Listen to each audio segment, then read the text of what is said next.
Hi guys. So today we're reading a new book that we got from when we went on holiday. Um, it looks like a pretty big book. It isn't. It probably isn't going to be that big of a book. So let's just get right into it. Little Monsters Rule by David Walliams. Get your claws into this fiendishly funny picture book from #1 best-selling author David Walliams, illustrated by the awesome Adam Stower. Oh my god. The perfect gift for little monsters everywhere. I think this is actually like a sequel to the Little Monsters book, so, I'm pretty sure. Oh, should I read this? I'm gonna read this. Furball is a lovable little yeti on her first day at monster school. She can't wait to learn how to be scary, but it's hard to look like it's hard when you look like a cuddly toy. When the big monsters at the school make fun of Furball, Howler, the little werewolf, comes to the rescue. Together, can they prove that little monsters rule? A feel-good, funny story packed full of monsters, big and small. Also, just so I don't interrupt myself while reading, let's take this off.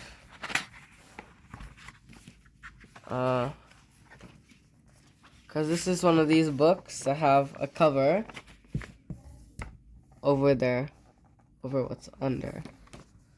So you can see all these cool monsters. The front and back. Oh, I think it's the same on the front and back. You got a dragon, you got a mummy, you got Medusa. So isn't that a gorgon? Whatever that is. Whatever that is. Yeah, a lot of cool stuff. Oh, there's even a ghost. Ghosts are cool. Yeah, so let's get right into it. Taking a while to start. Snow was falling on Monster School as new little monsters arrived for their first day. No one was more excited than the littlest, cutest one, a yeti named Furball. He looked more like a cuddly toy than a monster. One day, I'm gonna scare the world, he said. All the big monsters at the school sniggered. Ha ha ha, he couldn't scare a flea. Let's scare the life out of him. 1, 2, 3. On 3, they pelted little Furball with snowballs. Dunk, dunk, dunk. The teachers were horrible to the pupils. The scowling Miss Spell took broomstick lessons at dawn. Wow, I'll be the first flying yeti, said Furball, jumping on the front, but the witch cast a spell. The broomstick went soaring into the sky at super speed. The little monsters clung on for dear life. Yikes!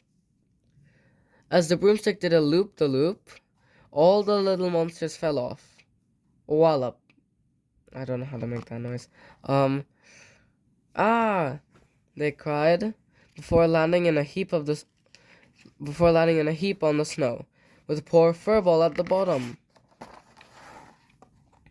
In the afternoon, Mr. Kraken took swimming lessons in the lake. Today it was covered in ice. I'm gonna be a sea monster, said Furball. The teacher broke the ice as he dived into the lake. He was used to the cold, but when the little monsters jumped in, they all turned blue. Mr. Kraken roared under the water. Roar! Oh my god. They even have Furball's fur turning blue. And they have the little mummy's bandages turning blue. That's how you know it's bad. That night, the headmaster, Mr. Ogre, took a class in how to scare. Yeah. That'll work. But he played a monstrous trick on the little monsters. The ogre told them, on the far side of the forest is the perfect hiding place. From there, you can leap and shout boo.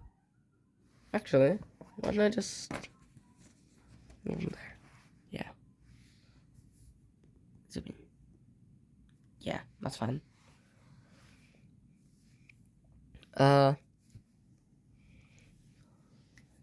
But only he knew that the steepest slope was waiting for them. Only he knew that the steepest slope was waiting for them. The little monsters raced through the forest. Reaching the edge, they couldn't stop. No! They did roly-polies all the way down. Doof, doof, doof. I cannot make sound effects.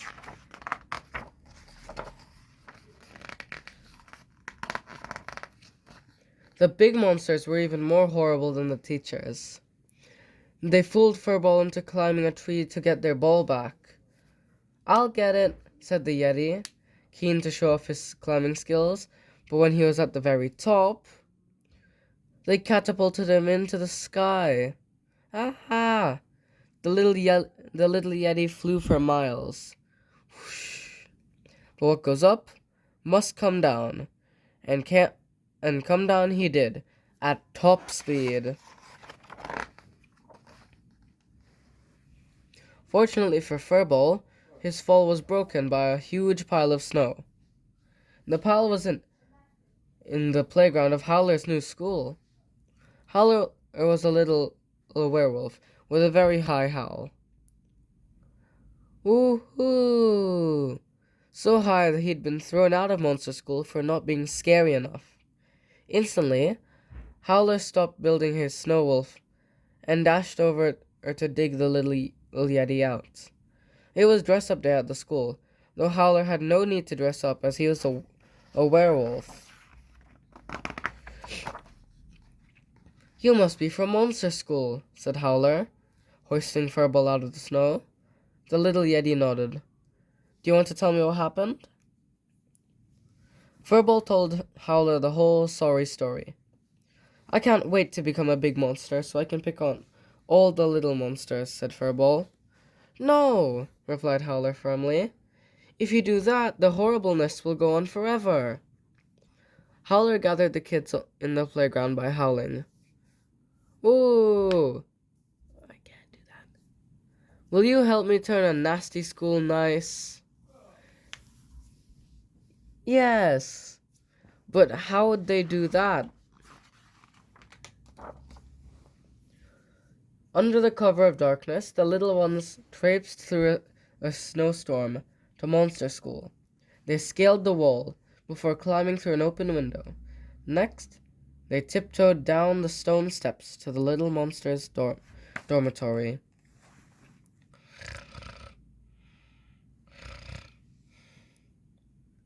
Follow them they did, being careful not to wake anyone up.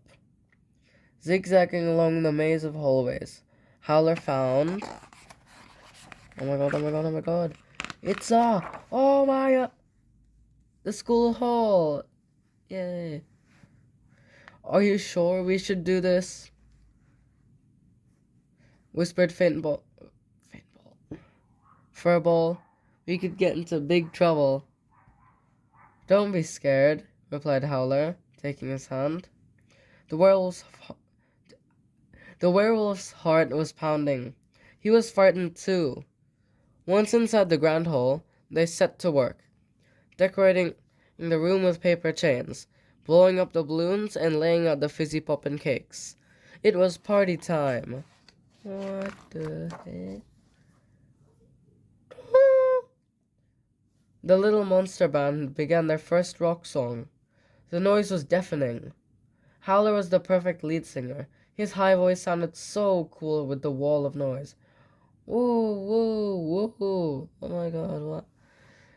In no time, Miss Spell thundered into the hall. What is the meaning of this? She boomed. Join the party, sang Howler. Yes, come on, Miss Spell. Let's dance, said Furball. He took her by the hand and led her to the dance floor. Soon the witch found herself bopping along with all the little monsters. Her skull turned upside down. For the first time in her life, Miss Spell was smiling. Okay, there. Just as they were all having fun, The big monsters broke down the door. Boom! The big monster stood in the doorway, snarling. We're going to catapult a lot of you into space, shouted one. Are you sure? There's lots of fizzy pop, said Furball. How much? Gallons. The big monsters dashed to the table, grabbed a handful of straws, and began slurping. Before long, they were amusing everybody with a game of who can burp the loudest. It's gonna hurt my throat. Oh. Okay. Oh god, I don't even think I can do that one. Burp. But the burp stood. The the burp stopped mid burp. Everyone in the hall was still and silent. It was the burp. It was the headmaster, Mr. Burp. Mr. Ogre began to growl. Let's party, he said. Hooray! We did it, Howler, exclaimed the little Yeti. We certainly did it, Furball, agreed the little werewolf. Woo! And everyone partied until dawn. By morning, they were all lying in a crumpled heap. From this day forward, said the headmaster, Monster School will be the nicest school in the world. Hooray! Together, all the little monsters had turned this nasty school into a nice one. Sometimes it takes a little... Sometimes it takes the little ones like you to make the world a better place. It just goes to show, little monsters rule. But they had all forgotten about Mr. Kraken, who was still lurking in the lake. Roar! The little monsters will return, and so will the big ones. The end. I really tried my best on the sound effects there. I really hope you guys enjoyed it. Yeah, but that's it for today. Thanks.